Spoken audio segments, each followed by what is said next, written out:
what actually the West is about now.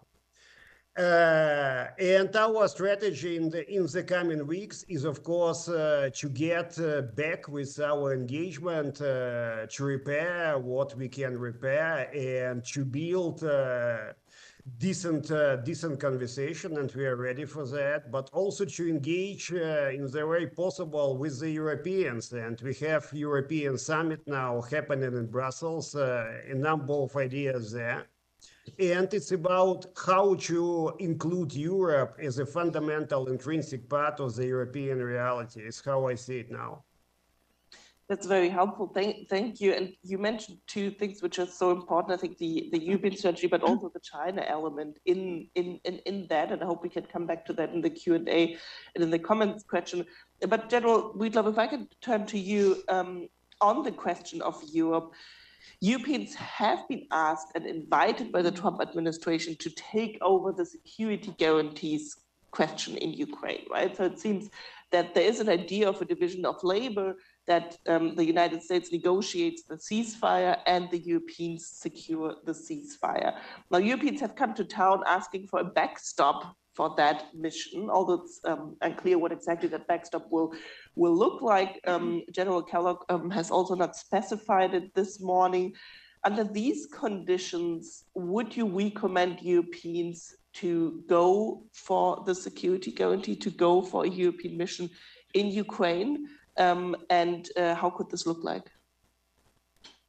Well, first of all, thank you all for having me. It's a pleasure to be on stage with these two and with Pavlo as well.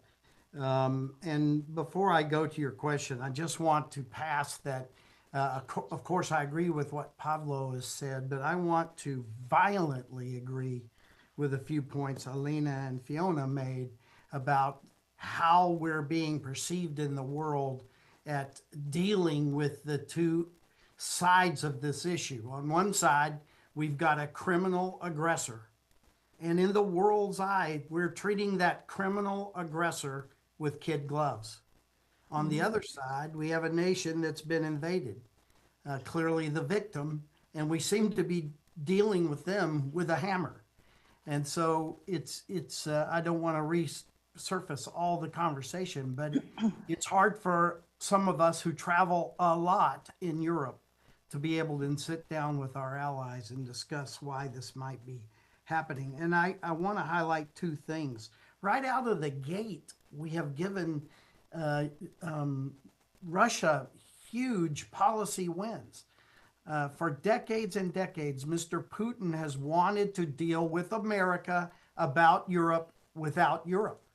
And we've always kept Europe in the middle of the conversation, and we fought hard not to allow Mr. Putin to establish this idea that he is above Europe and he should be able to do European matters with the American president one-on-one, whoever the American president is.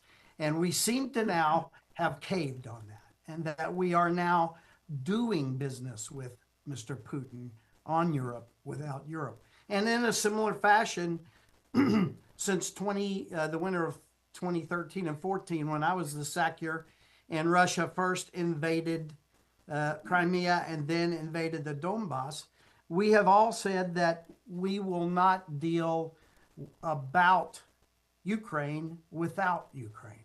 And now we are caving on that as well. So before the negotiations even start, we have given huge policy concessions to Russia. And I don't think we're walking in the door with a strong hand when that's the way we begin. So I'll get off of that and now get to the question you asked me. I just wanted to agree with what both Alina and Fiona had said in my own words. So first of all, I applaud what Europe is doing. Okay, so forever there has been some, and legitimate, I would add, complaints about how Europe has approached Article 3. Not Article 5, but Article 3. Article 3, in a Georgia boy's words, are that defense begins at home. In other words, these nations need to invest in themselves some people use the word wrong. They're not paying. They don't pay, they invest. And so these people are now really climbing on the stump and investing in their own militaries and their capabilities. So you can't even have a conversation about Article 5 if you haven't got Article 3 right. And I think we're on our way to getting Article 3 right. Article 4 is also not being taken care of right now because Article 4 says that the United States, as one of the allies, should be sitting at the table consulting with European allies about these matters. When Article 4 is declared, the allies of NATO come together and discuss. We don't go off and have single combinations with the criminal aggressor about matters Europe. And so if we have Article 3 straight, if we get Article 4 straight, then it's much easier to talk about what we need to do now, which is, yes, maybe it's a good idea that the Europeans are the bulk of the land contribution to what might happen to secure Ukraine's future. But America has to be a part of that as well. And I think we've sort of cleared the air, but early in these conversations, one of our senior most ministers sort of made an intimation that we would not honor our Article 5 if something broke out. We're telling the Europeans to go there, take care of this problem, and we won't be with you if a dust-up occurs with Russia. I think we've got to clean that up. We need to make a public, demonstrative, clear commitment to Article 5 as an ally in the NATO alliance. Wonderful. Thank you, General. That has been an excellent first thought. Alina, do you want to come in with two things, and then we will open up for questions and comments from the audience? No, just a very quick comment to what General Breedlove just laid out on the backstop conversation. I think one of the epiphanies I've had recently in conversations with other administration officials is that just like the president sees the world very differently than perhaps many of us in this room or the Ukrainians, and we need translation, there's another element to this, which is that it's really hit me that he and probably others around him do not see Ukraine and NATO as connected issues. Meaning there's a ceasefire in Ukraine, that's one issue, and that's what we're trying to get to from the perspective of the president. And then there's the NATO question, which is completely separate. But of course, in Europeans' minds, these are deeply intertwined, interlinked issues because of all the reasons that General Breedlove just laid out. We're going to have a European-led coalition, may not be a full NATO coalition, 5-6 countries, whatever that looks like.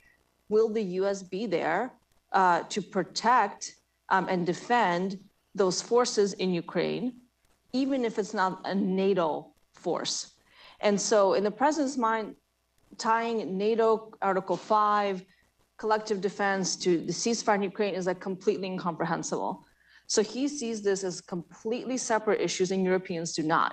So when your question, I think that you had posed, Leanna, Europeans are coming asking for a backstop, but and it's incomprehensible to the president as to why they're talking about it. Mm-hmm. Yeah, I want to do a two finger to the two finger okay.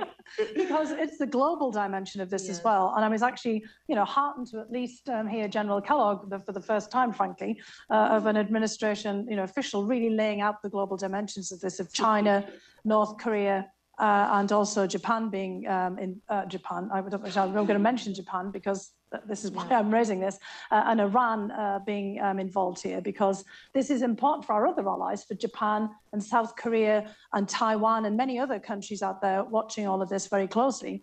But I was not heartened, by the same issues that Alina is, laying out here, when General Kellogg said that for President Trump, these have always been, before separate, that everybody was trying to keep North Korea, China, and he said, Iran and Russia all separately.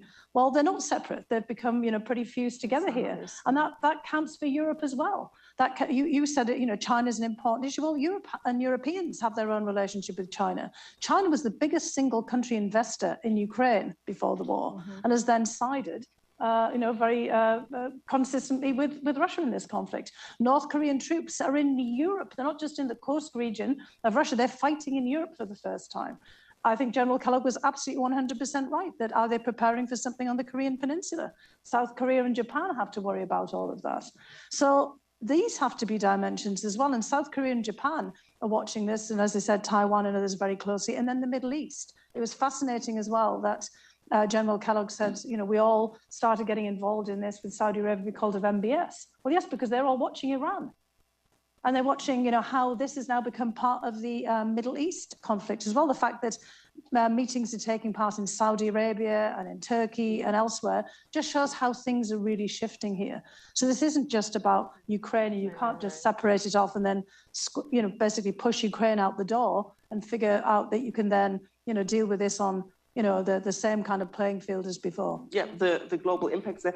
General Breedlove, I'm going to pretend that I haven't seen your two fingers because I really, which is unfair because you're on screen and on Zoom there, and I know it's unfair. But I will come back to you with once we have a first round of questions, and you can tie in what you wanted to say, because I really want to give our audience the opportunity to ask questions here.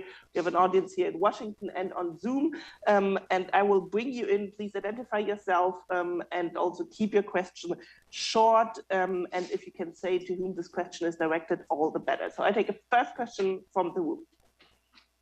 Over here.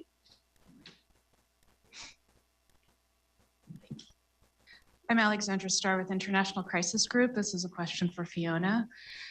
Why is Trump doing this? You've worked with him for a long time. Well, you've had experience with him in the first administration. His comments during that press conference, you know, talking about everything that he and Vladimir Putin had been through together, seems to speak to a psychological dimension to this that I'd be very grateful to get your comments on. Fiona. Well, look, I think General Kellogg also made some of the things, you know, very clear. President Trump is very interested in strength and not in weakness. And, you know, if you go back again to that press conference, I think lots of things were very clear.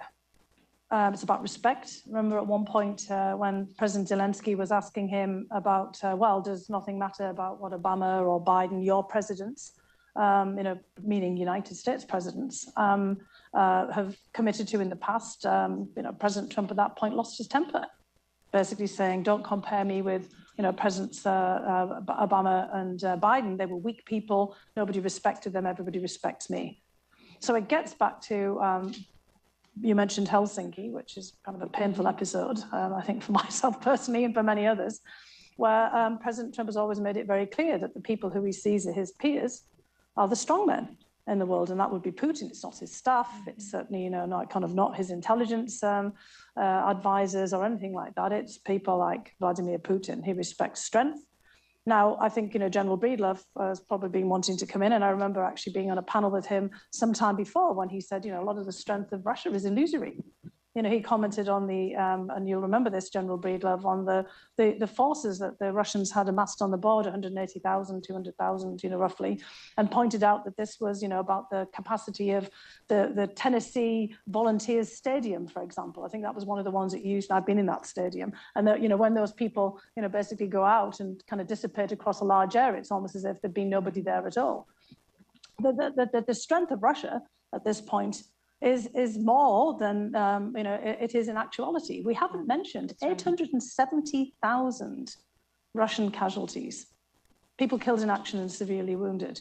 And I noticed actually General Kellogg made no mention of the Russian casualties. He mentioned the Russian, or it was really Soviet casualties in World War II, and Ukrainians, Armenians, Georgians, Belarusians, you know, you name it, Central Asians, Kazakhs, you know, and others fought in World War II as Soviet citizens. It wasn't all Russian casualties.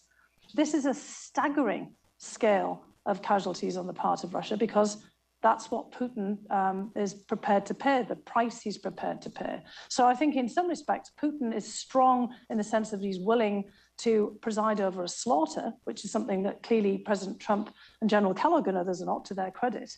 But it's basically a misreading on the part of, I think, you know, President Trump about who Putin is. And the way that Putin thinks about things. President Trump thinks that President Putin respects him. He wants him to respect him. He talks about this all the time. And I think, you know, most of us would be sadly, you know, kind of remiss, kind of remiss if we didn't realize that President Putin is playing that absolutely to the hilt. Oh, yeah. And that's very unfortunate. And of course, when President Zelensky tried to point that out, that was another reason that he got kind of bludgeoned in the White House. Anybody who points out, kind of an unpleasant message gets absolutely and utterly bludgeoned. And at some point, that message will become clear when President Putin tries to manipulate something. But then, I suspect that President Trump will blame other people and not blame President Putin. Thank you, Fiona. I'll give General Breedlove the opportunity to also quickly come in on that question. So I want to get to that two-finger I raised before as well. that you can tie into. Many of us remember when we were young, our parents said, people don't care what you say, they care what you do. I'm often asked, what is our policy towards North Korea? Or what is our policy China, Taiwan? Or what is our policy about Iran? And I point out to them that these things are well stated. You can do a simple Google search and you will see that policy.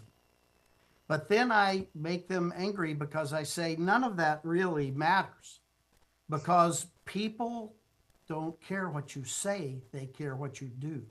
Our North Korea policy, our Iran policy, our Russia, China, Taiwan, all the policies in the world are now really being written every day in Ukraine.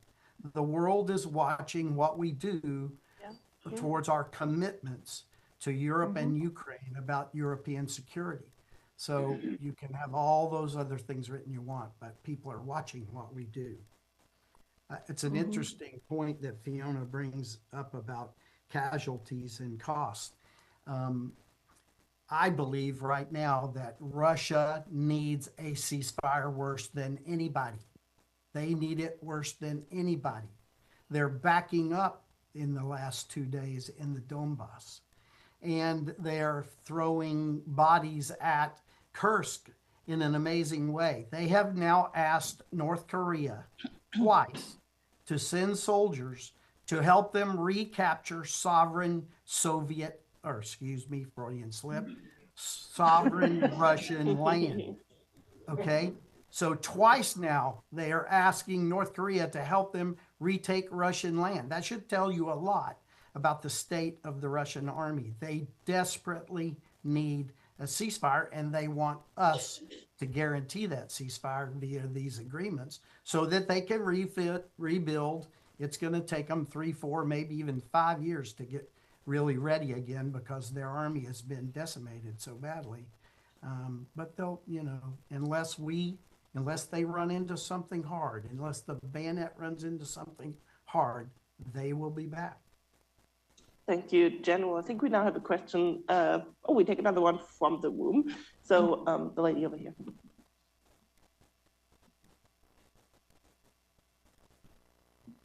Thank you. Christina Siegel-Knowles, former National Security Council. I was interested in taking the conversation back to the China dimension. I think we heard from General Breedlove that he sees connections here, but then when you turn to his comments on how are they putting pressure on Russia, he talked about, for example, sanctioning the shadow fleet. China has clearly underwritten the Russian war effort, both through supply of materials and also because it is the purchaser and increasingly the major purchaser of Russian oil, keeping the economy afloat. I wondered, how should we think about, is it possible to bring about a lasting peace deal without a Chinese dimension? Is it possible to put maximum pressure on Russia without having China at the table or in the conversation? And how should we think about the strategy in that context?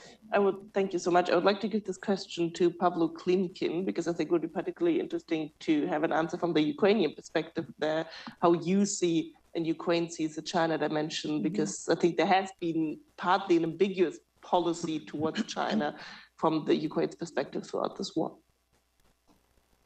China was and is helpful to Russia in supplying basically everything beyond lethal stuff.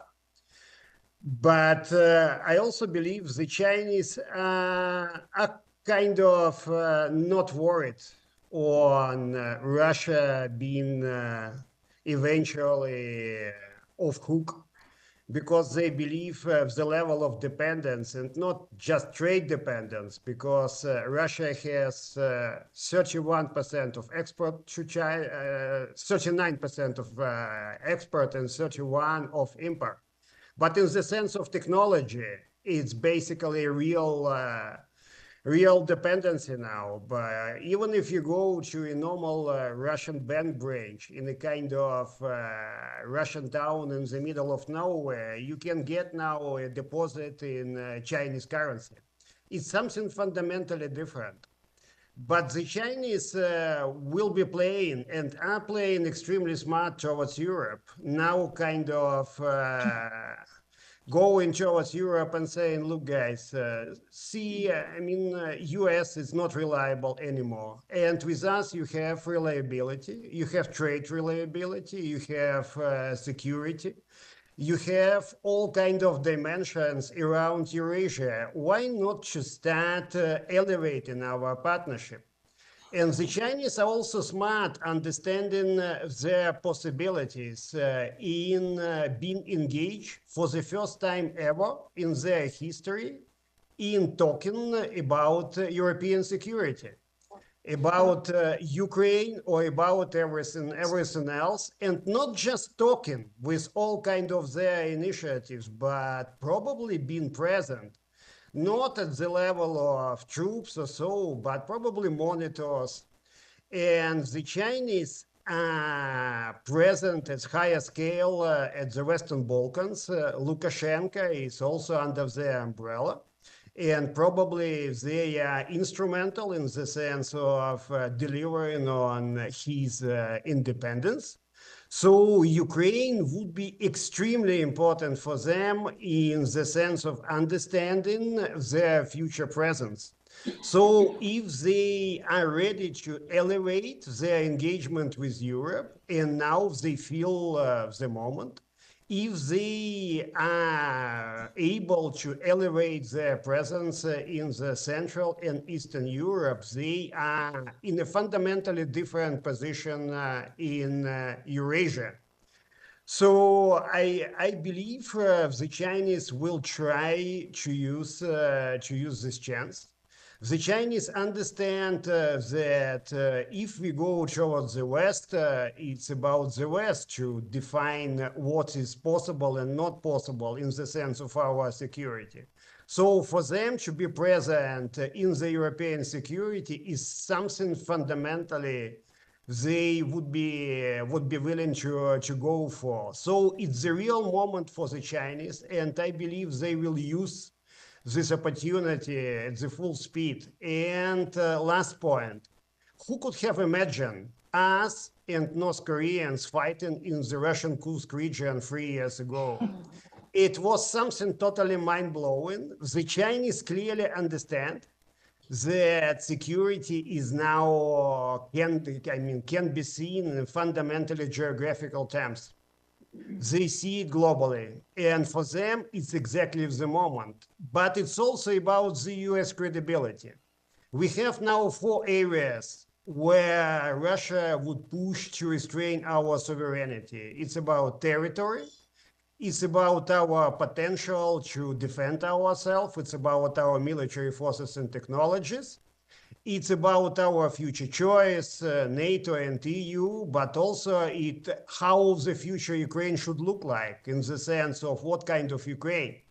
So in this sense, it's also a moment where the Chinese would see the results of these negotiations as a fundamental weakness or strength in the sense of directions.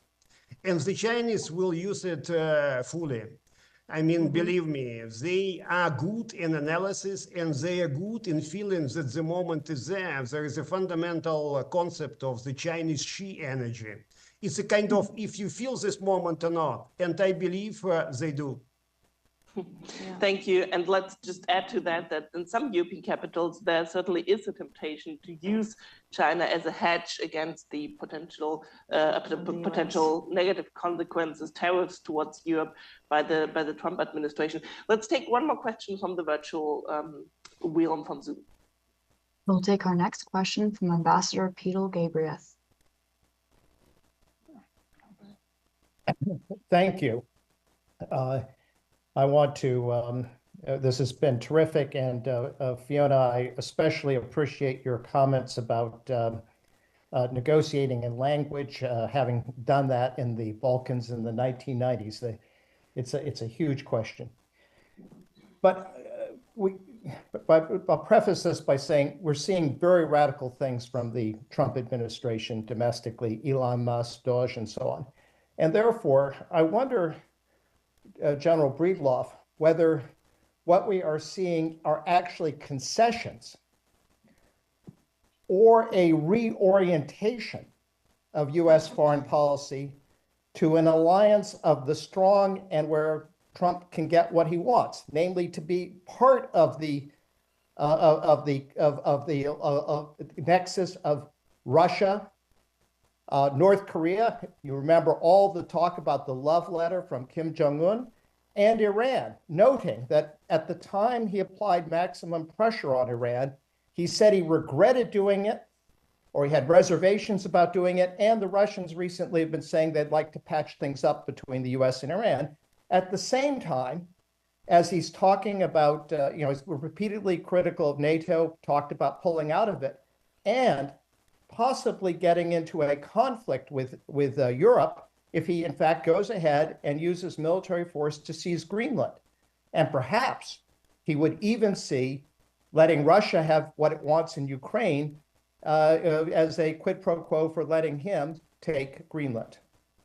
I know it's radical, but we live in radical times.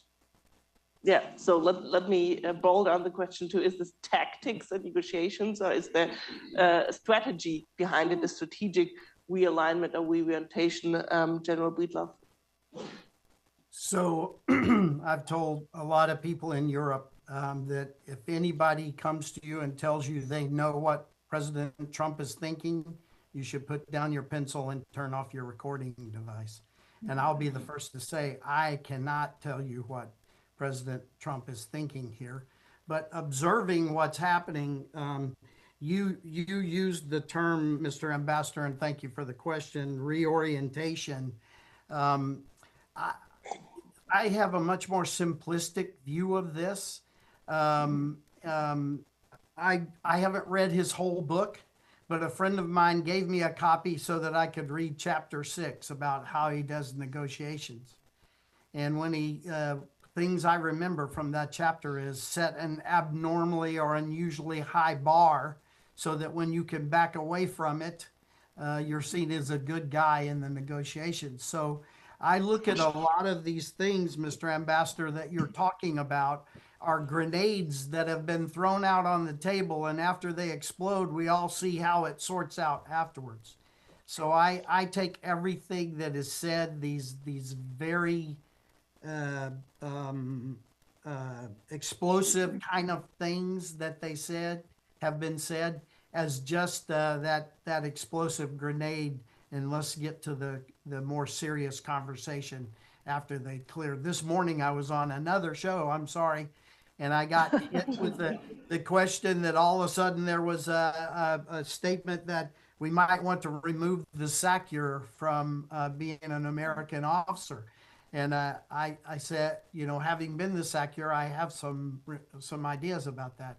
But I told them, I said, listen, we need to let the dust settle. This could be Russian disinformation. When you see something that out of orbit, you should really just take the time to let the dust settle. Great, thank you. Could I just say one quick thing about this? Because I do actually agree with General Breedlove that there's a lot of grenade throwing here, cluster bombs actually, more than just grenades. But we can think of some other additions there to end of cluster as well, which was a result of all of this. But I think the problem is that other people do take it as a reorientation. Yes. And what we're seeing now is our allies and our not so allies, adversaries and others, adjusting to this, just like the conversation about China. And other people have agency here. It's not just one guy and one guy's thoughts.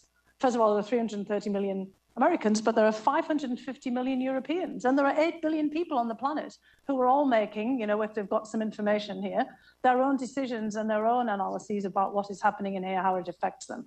So once you've blown things up, you can't necessarily, put them back together again, and you can't backtrack often, from some of the positions that you've put out there, because the Russians are already acting accordingly, and lots of other people are as well. Mm-hmm. Great, thank you, Fiona. We take one more question from the room and one more question from online. Okay.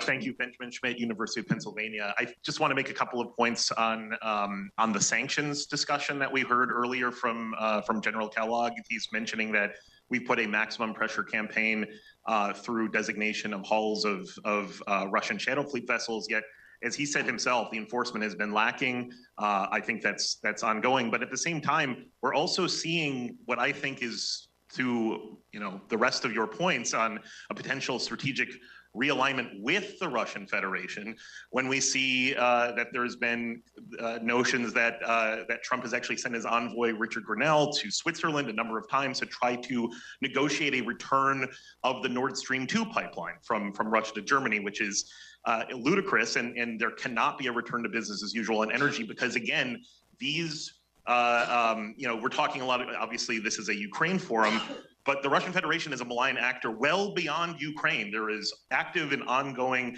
sabotage operations, subsea cable cuts, subsea pipeline incidents, assassinations, all of these sort of things going on across the West that do, as President Zelensky say, come back and impact us here in the United States as well. So what can we do to kind of head off this strategic realignment? I don't think there's any chance that we will actually have a quote unquote reverse Nixon and peel Russia to our side against China. I think they'll just pocket the win and move on. But any thoughts on this and how we can actually reorient ourselves to push back on this? Thank you so much. This has been reported about the Nord Stream 2 pipeline by the German Bild site, who now so far has denied it. But I would like to give the question on sanctions to you, Aline, because there's, and add one more, if I may, to your plate. First of all, how much more could be done on sanctions with Russia? You have done some proposals on that. But also, could you comment on the Russian frozen assets? It almost seemed like General Kellogg, in his presentation today morning, was implicitly supportive of the European position to use the Russian frozen assets as leverage for Russia to adhere to a ceasefire and to say we will not take them now, but if you break a ceasefire, then we take them, which has been criticized by some economists, among others, Elena Rybakova, as too weak of a position. I would love to hear your views on that. No, thanks for that. I think I would just frame what you asked about sanctions, what can be done there. We haven't used the full force of our sanctions abilities and enforcement abilities, as Ben just said, certainly in the Russian energy sector, but also in the broader financial sector. The Biden administration, on its way out, through executive order, did more of that. Why they waited until the very last minute, I don't know, but there's still room for more. I think the question, to my mind, is how we're going to enforce all this, and we're also at the same time, firing a lot of the people that work on that, because that's a whole machinery that has to be set up. I think Fiona and everyone else in this room knows that very, very well. So I don't see much of a direction in which this administration is preparing for that. In fact, they're preparing for the opposite. To Ben's point, it seems this is to provide sanctions relief to the Russians as part of this ongoing incentivizing with carrots strategy, if you want to call it that. But I think there's also kind of an interesting element that's emerged in the conversations here about this perception of weakness and strength, right? And it struck me that there's a similarity between how this administration is carrying out its current approach to Ukraine and how the Russians are carrying out their approach to us. Meaning that, to Fiona's point on how President Trump thinks about strength and weakness and respect, if you show weakness, what happens is they just keep pushing more. So I think now that Zelensky has come back to the table, which he has no other choice, he must come back to the table, as Pavlo also said. But what that is signaling is the U.S. is going to keep pushing more and more, because now he's seen in a weak position. And when you're in a weak position, that means you have plenty you can still push on, right? So it's actually going to increase the pressure, not decrease it, in my view. And the Russians are doing the exact same thing. With all of these incentives and carrots that we're giving them, will continue to give, they see a massive historic opportunity, in my view. They're thinking about geopolitics. They're thinking about restructuring and having a seat in the future of Europe's security order and beyond that, I think. And they are perceiving us as weak because we're giving things away, which to them signals we're going to keep pushing to see how far we can get. And they've obviously wanted regime change in Ukraine for a long time.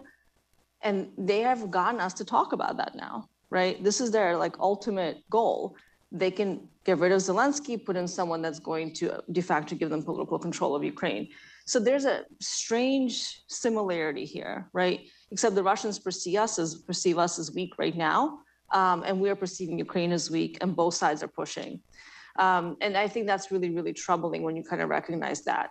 And we're talking about these geopolitical shifts, and I agree that Beijing sees this in geopolitical terms, the Russians see in geopolitical terms, and everything that Pablo said about China's opportunities is really befuddling, because if there's only one thing that we know this administration has been very clear on, the president has been very clear on, is how much he sees China as the key problem for the United States. Yet everything we're doing right now in Ukraine, vis-a-vis our allies, vis-a-vis the economic wars that we're setting up, it is giving China a massive, historic opportunity to emerge as the major victor of this war. Having a foothold in Europe, I think that is something that will happen unless things shift. Really, we're setting ourselves up for another confrontation from a position of weakness, not a position of strength, vis-a-vis China. It's also moving the potential military confrontation over Taiwan closer and closer in time from the Chinese perspective, right? And so that's like the thing we want to avoid, but everything we're doing is speeding up, I think, Chinese decision-making on when they will have the opportunity to grab Taiwan. And that is really befuddling, you know, and it signals to me again that certainly probably the president, maybe others in administration are not thinking about this in geopolitical interconnected terms as we're talking about it here. They're seeing very separate issues that are in their minds, in some of their minds certainly, are probably not connected to each other, which of course is not the reality that we live in, but that is the perception. And so the question is, how do we engage and how do we work with this White House, which I think we should, frankly. We should want the president to succeed. Any US president, we should want him to succeed. But there's a huge understanding gap here in the perception of the world and how certain actions have consequences that is just not coming together. Mm-hmm. Can you also quickly say something about the frozen assets? Oh, yeah, sorry about that. No, go ahead. You know, on the frozen assets part, you know, that's been a befuddling situation in Europe, in my view. Europe really needs to get money fast, and we're seeing some of that happening in Germany and the EU level as well. Those assets are just sitting there. Take them, use them now. You need the money, Ukraine needs the money, it's right there. It's not gonna cost you anything.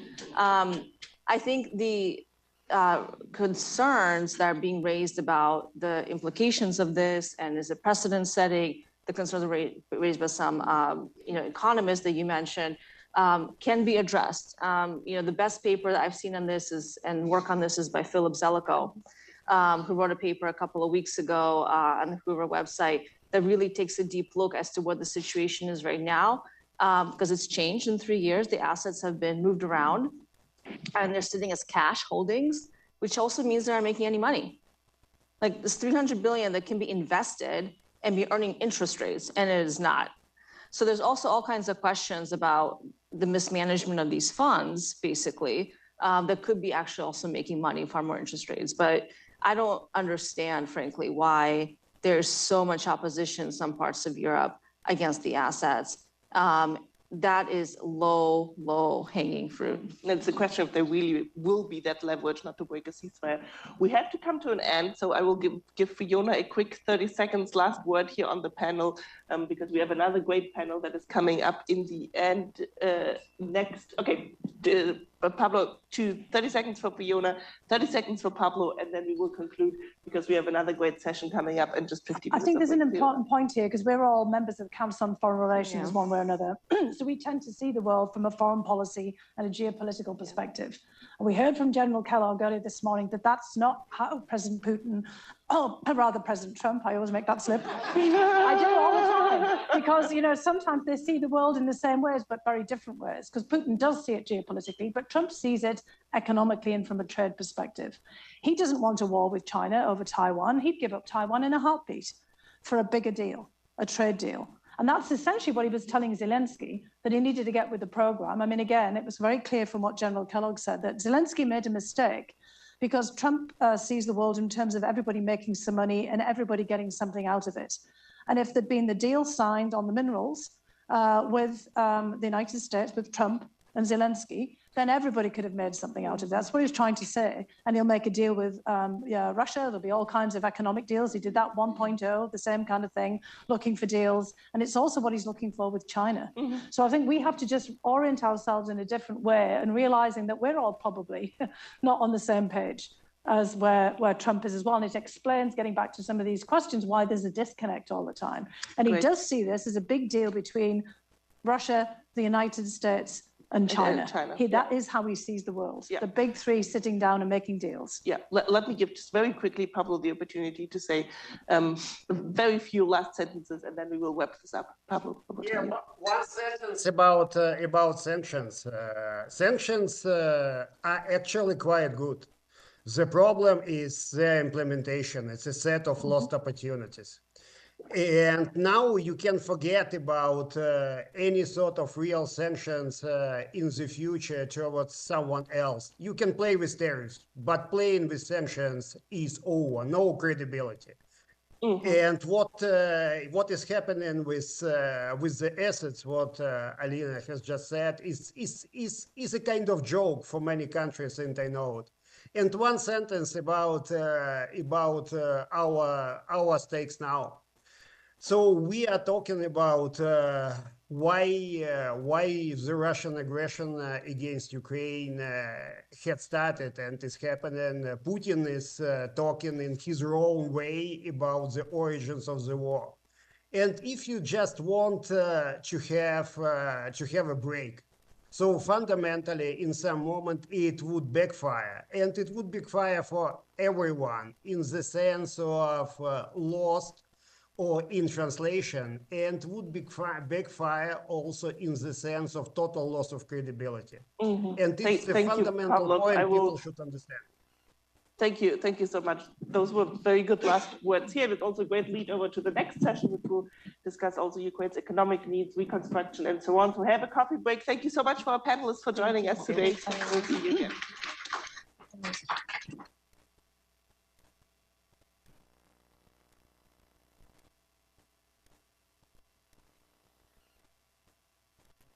Thanks, Philip. Thank you. Great to see you. Slava Ukraini. Thanks. You and Slava.